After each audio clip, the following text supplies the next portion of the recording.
How do you make sure a partner and relationship is the right one for you? How do you make sure you get the right person, right time effect?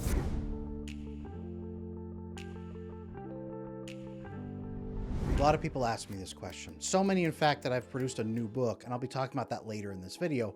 But I want to show you step by step how to make sure you are with the right person and where to find them. Because this is one of the biggest questions I get inside my coaching practice and inside my private community, the Attachment Circle. Everybody wants to know where and how to find the right person for them, and I'm going to teach you. I am Adam Lane Smith, the Attachment Specialist. I've got 15 years of training and experience helping people build amazing relationships and get over their past trauma so that they can fix themselves and be ready for their new relationship. If you are struggling in your relationship, I'm ready to help you. I'm going to teach you today in this video guide what you need to look for and where you need to look for the right person for you. So as I lay out these steps, I've built a ton of resources that are going to help you along the road. I'm going to house all of those on my website, adamlanesmith.com. That's where you can find them. You can also contact me through there, or you can just drop down in the comments section, leave me questions, ask me things, anything you have, let me know. I love reading those comments and I will get back to you. Why is it so crucial that you make sure you are with the right person at the right time? Because if it's the wrong person, it's probably going to blow up in your face. It's going to waste your time at least, and it's probably going to leave you hurt in the long run and make it harder for you to connect to the next person. And if it's the wrong time, that usually means something is off with you. That means that you aren't ready in some way. So we need to teach you how and where to find the right people, and also how and make sure you are ready for that love. You don't want to meet the love of your life and bypass them or have them pass you by because you look like you aren't the right match to each other. So as I teach in Module 8 of my Attachment Bootcamp video course, it is so important that you have a great social network around you who's going to be able to give you the connections you need to meet the right people. Because the people you want to get married to, the right person for you, the love of your life, the right partner, is probably not going to be out at a bar looking for somebody, and is probably not going to be trolling through dating websites. Dating websites are a reality, and many people do meet a partner there, but it's harder. So you can use it, but just be aware it's one of the hardest methods to find the right person for you. Your local network of people that you connect with and who respect you and care for you are going to do a lot more for you, most likely, to connect you with the person that you're meant to be with. They're also going to give you lots of information on that person so that you know where that person has been, who they've been with, what they're doing with their life, if they're lying, if they're telling you the truth, all kinds of pieces that are really vital. Because the best predictor of future behavior most often is past behavior. This is where dating websites are so difficult because you're going with strangers and have no way of verifying any information about them. So you have zero information that will help you track for the future. That doesn't mean it's always going to go bad. It just means it's a much higher risk because you have no idea how these people are going to react when things get difficult. Now, even if you do use a dating website, that's okay. Whatever method you use to find the right person, here's what needs to happen. You should look for them where you would want them to be when they're not with you. Some people find the love of their life in a dancing class. Some people find them in a cooking class or in a martial arts studio. Some people find them at a religious center, usually in the smaller groups. You don't just drag them out of the pews and marry them. In a smaller group, they will probably share your interests, but more than interests, they'll share your passions. They'll share your values. They'll share life goals.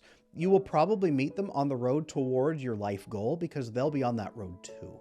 Look for people where you would want them to be when they are not with you, and make sure that you are in the same places so that they will want to meet you based on where you are. If you need more information on this, I've got a whole other video on how to find a boyfriend or how to get a girlfriend. You can check them out on this channel. Those will give you way more in-depth explanations. And my Attachment Bootcamp course is going to guide you through a deeper process for finding the right person for you. But let's say you have found that right person. How do you start filtering them to make sure they're the right one? Well, inside my new book, Get Ready With Me to Find the Love of Your Life, I walk women, especially through the red flags that tell them that a man is going to be a bad match, but also the green flags that tell her he's going to be a great match. And a lot of those is based on what she's looking for in her life, the core mission she's trying to build. What are you trying to build in your life? Why do you want to partner? What are you going to partner on? What are you going to build together? How do you know he's the right match for you if you don't even know what you're doing? Men, same question to you. How do you know she's a right match for you if your life right now is just based on sitting there playing video games, smoking weed, having fun, or just drifting and coasting? How do you know she's going to be a right match for you once you decide to get your life together? Make a list of what your life needs to look like. Make progress toward that and start getting your life together. And then you're going to have so much clearer information about who the right person is for that life. And you know what? By doing that, you'll be on the road to where you want to be. And that's where you're going to start meeting that right partner anyway.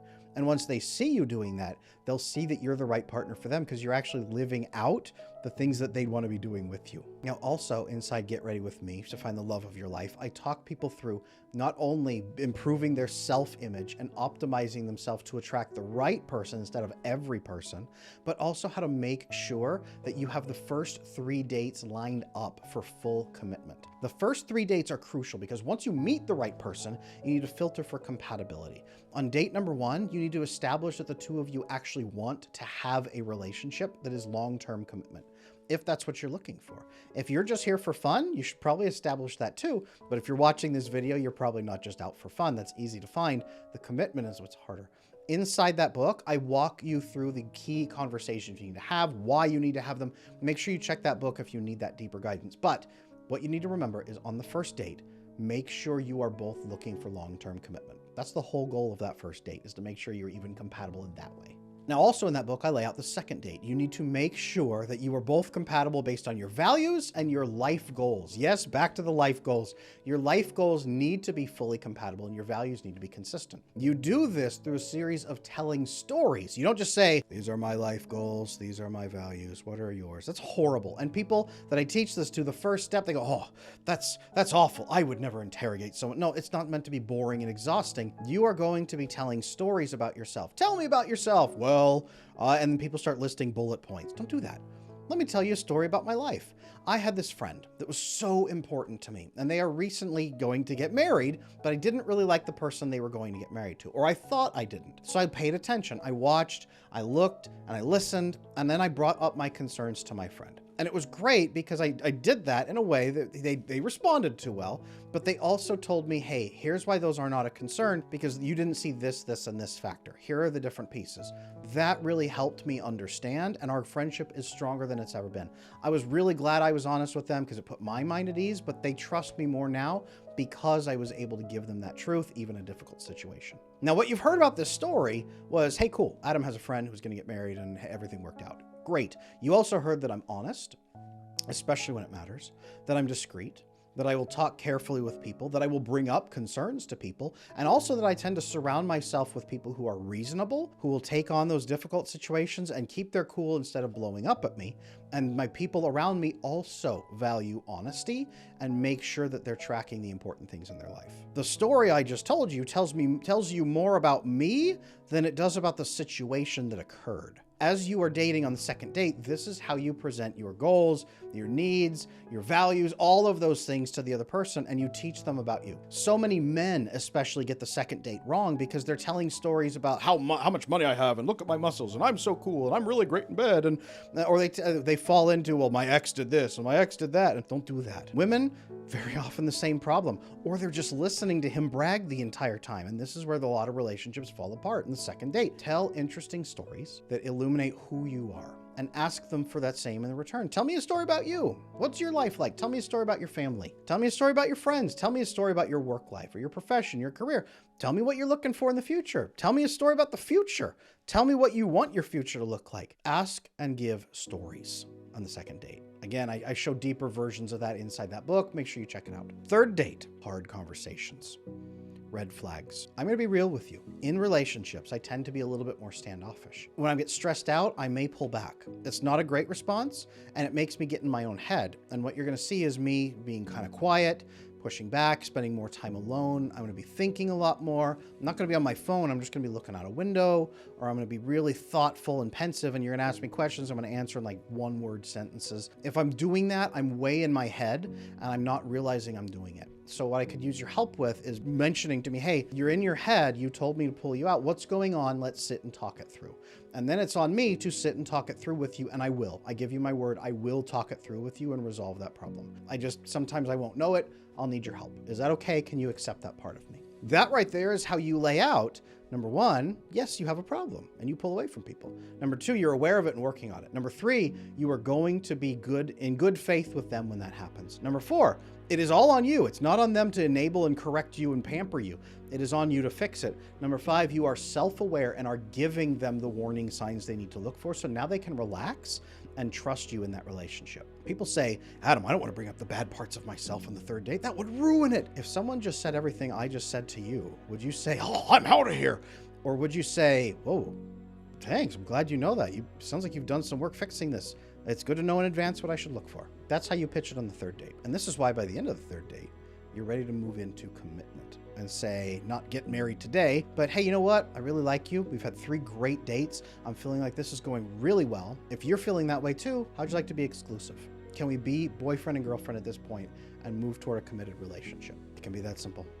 It can be that simple. The 3-date method, after you found the right person where they're supposed to be while improving yourself, all of this should flow through. And if you need more detailed guidance on this, I do have a book. Again, Get Ready With Me to Find the Love of Your Life. I'm going to drop the link down in the description below. It's especially geared for women. A lot of the information is applicable to men as well, or what women are looking for. Make sure you check out that book because that is going to guide you in this process. And if you need personal help, sign up for a coaching session with me. I would be happy to guide you through this process. I've guided hundreds and hundreds of men and women through this, and I'd be happy to teach you as well. Once you followed all these steps, you can be confident that you have found the right partner and it is the right time, and you can move forward into a loving relationship. So, men and women watching this video, please drop down in the comment section and let me know if you agree with this. Let me know if you disagree with this. Am I missing something? Or this 3 dates method, is this stupid? Do you think it's going to go horribly, catastrophically wrong? Is it boring? I've heard it all, but let me know down in the comments. I would love to hear from you. And if you have any questions during this process or about any of it, leave me a comment with that too. And while you're down there, make sure you hit the like button. It supports the channel, and subscribe because I have so much more information coming your way. I'll see you in the next video.